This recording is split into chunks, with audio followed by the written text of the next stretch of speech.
So we're going to pick up where we left off with the last exercise. So if you've taken a break, go back to your snowcap.psd file that you saved from depth of field part 1 and go ahead and just reopen that.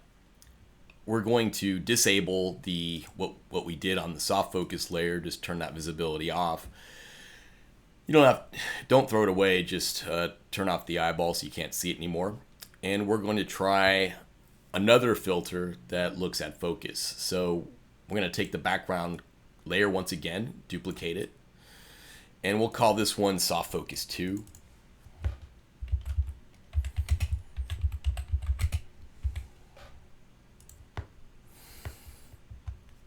I'm going to zoom in a little bit. Okay, that's good enough. All right. Let's go to the filter menu. And we didn't do this on the last filter layer, but we had a fairly simple task. But it's probably a good idea to always convert for smart filters. So let's go ahead and do that this time so we can redo what we've done. And now I'm going to go to filter blur gallery this time instead of the blur menu. And we're going to start with field blur and take a look at some of these options. But just realize that by opening one, you really actually open all of them because they're all visible here in this interface. So what we get is a pin that will basically determine where the first point of focus is. So rather than using the channel as we did last time, we can now set pins according to location of the photo. So let's try this out. This is a field blur, and the ring that you see here is something that is new, and what it is basically a way for you to interact with the amount of focus. It's like a volume dial that you can control the amount of focus without going to the slider. So this is something we may be seeing more of in Photoshop, but basically that's how it works. It's pretty simple. There's really no advantage towards using it over the slider. It just whatever works for you. So just realize that's what that is. All right, I'm going to go ahead and mark this as one point, and then I'm going to pick another point over here on the snow cap sign. So I've got 2 pins, and so I can choose 2 amounts of focus based upon areas. So now you can see I've got this one with no blur and this one with blur, and so I'm able to kind of position where that blur effect is going to be. So I have a transition zone between that pin and this pin. All right, so I can position it here, and I can position this one straight up, and so it's kind of like a perfect fade, and I can adjust the volume of this one in accordance with that one and start to get different looks, or I could reverse it. I could make this element in focus, and like we did last time, and then this element out of focus. But you can see without that channel being active, it starts to just, it's bleeding into the car itself, which may be realistic given that the car has depth, but it may not be what I want. So just realize, there's different ways to accomplish this. And we can certainly add layer mask to this as well. We don't have to. We could mask out the car if we wanted to do it that way and then just blur the background. But I just want you to understand how this filter works and what makes it different in terms of how its approach goes. All right, so again, this is the pin I have selected. This is the amount. This is the second pin I have selected, and this is the amount. You could keep adding more pins if you want to, but basically this is the most common dynamic because typically we only have one point of focus with a camera. But there's no reason you can't get surreal. This is the digital world where anything is possible, so that's an option. I'm going to turn off the checkbox here for the field blur. And, before I do that, let's go ahead and take a look at these other panels before I get into the other types of blurs, because this is something that affects us. So much like the previous filter we looked at, the lens blur, we have the ability to change the way the blur interacts with our image, and you can see this bokeh.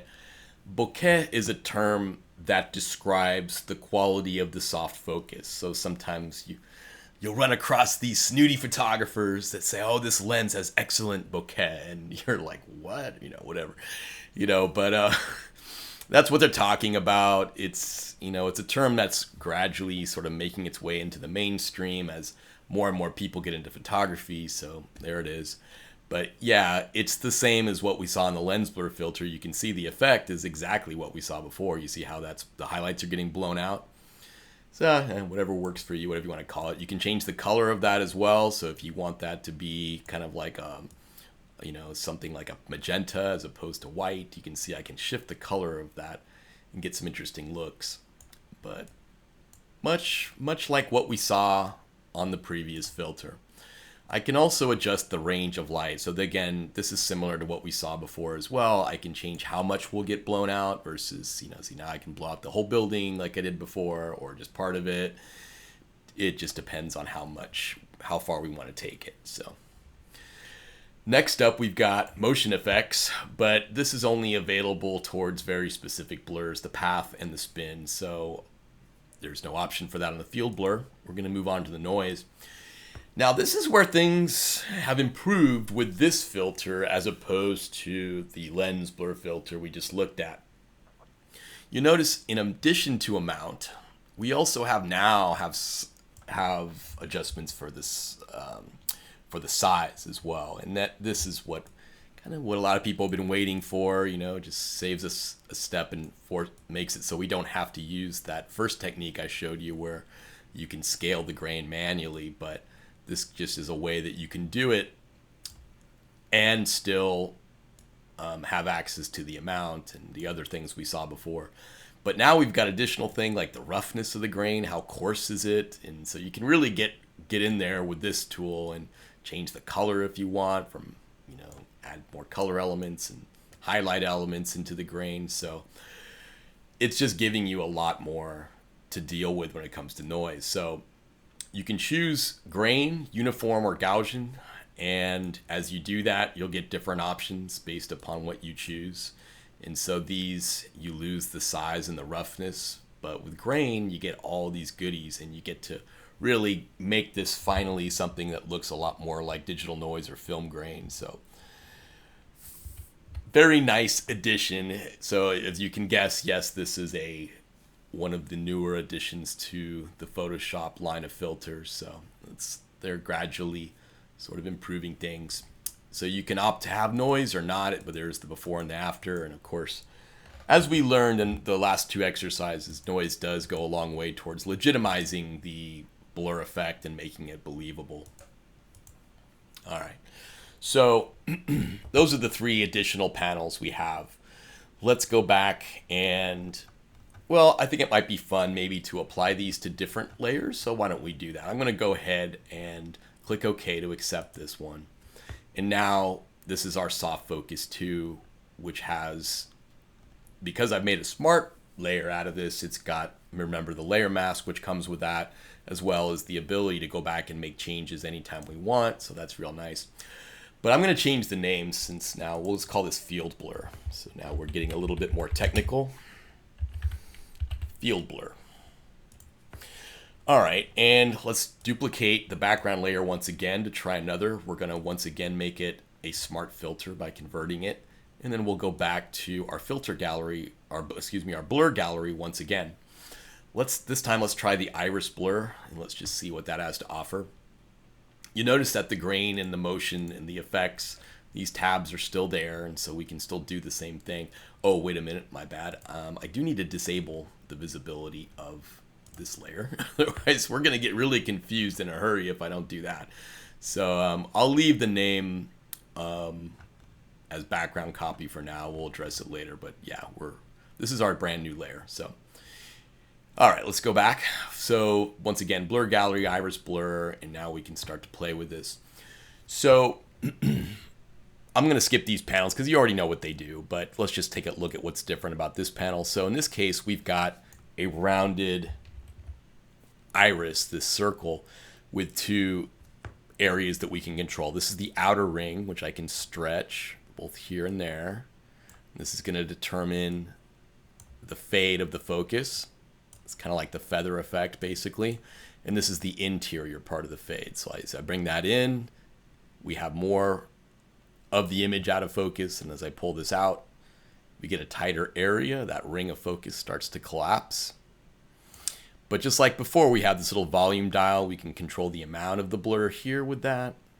And the middle, of course, which is the pin, which tells us where that point of focus is going to be. So maybe we're going to make it, I don't know, the front of the car. And then let's increase the blur effect. Pull this tighter and tighter. So there's kind of a circular iris blur that we get with that. And also I can grab this handle here and make it square as opposed to circular. So even though it's an iris, so we can make that square or circular. So you can see it's got some similarities with the field blur, but this one's a little bit different, a little bit different kind of control. But these work the same way as they did. So let's move on. I'm going to uncheck this rather than accept it. I'm just going to move on to the next one. The tilt and shift has to do with emulating the looks of a tilt and shift lens. And so we've got this kind of a planar look to it, adjustment area as far as like adjusting, controlling that point of focus. Again, we have the slider that we're familiar with, and we have, but what's different about this is that our fade area is more, it's either horizontal or vertical. We can spin it so it's vertical or make it horizontal. But now our point of focus, we can just sort of, instead of being circular or square, we can basically set this up and adjust these handles so that we can go with a more linear approach to our focal plane. All right, I'm going to turn this one off, move on. The path blur is interesting. This one is really kind of surreal in a lot of ways, and you can get some really bizarre effects with it. You're basically, what you're doing is you're drawing a path of points, and so you can just kind of create these shapes that create blurs. You know, it's really like this line. Here's like this curly Q shape I can do, and double click to finish it. Now let's see, you can move these around. This is the begin point, that's the end point. But it really, as you can see, you can just start to warp and blur your image according to these paths that you create.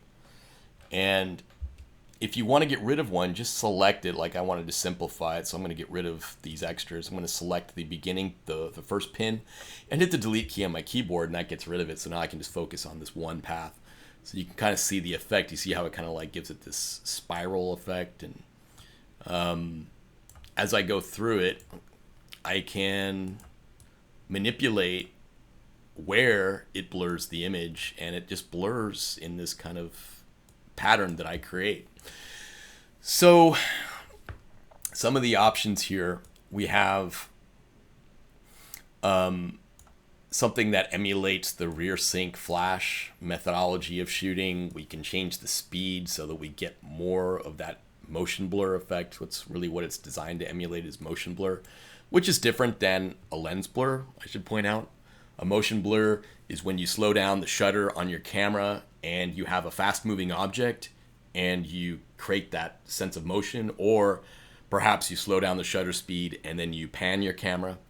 So again, this is not a photography class, and I'm not going to try and turn it into one, but if you're photographers, hopefully motion blur is something that you practiced and that you're familiar with. But if you're not a photographer, just suffice to say that it is a blur that gives you this kind of linear look to it, depending upon the shape that you're going for. You see how it's blurring in the spiral methodology according to the path that I've created. And again, I can increase that with this if I so desire. Accidentally created that new one. Delete that. Okay. The taper is really the range in which it goes, and so I can increase that or decrease it. And basically I can come in and go point by point and edit this as I go. It's really, here's these points, and I can kind of point this in another direction, have it blur that way or this way. It's a lot of fun. I mean, I don't know. Again, I think it's great for abstractions. I don't know that it's the best tool for replicating real world blurs that you would get with your camera necessarily, but it's certainly fun. And on motion effects, I can change the strobe strength. So basically, strobing is referring to the flash methodology, where you would have a flash triggered several times and it gives you this kind of strobish look, like a repetition of the image as it moves across the frame. So you can change that to make it look it's almost like a high-speed shutter if you're familiar with video. And then here I can change the number of strobes that I get, and then the strength of it together gives me the control of that particular look. So again, it's all about stylizing that motion blur look. I'm going to turn this off, and let's collapse this, move on to spin blur.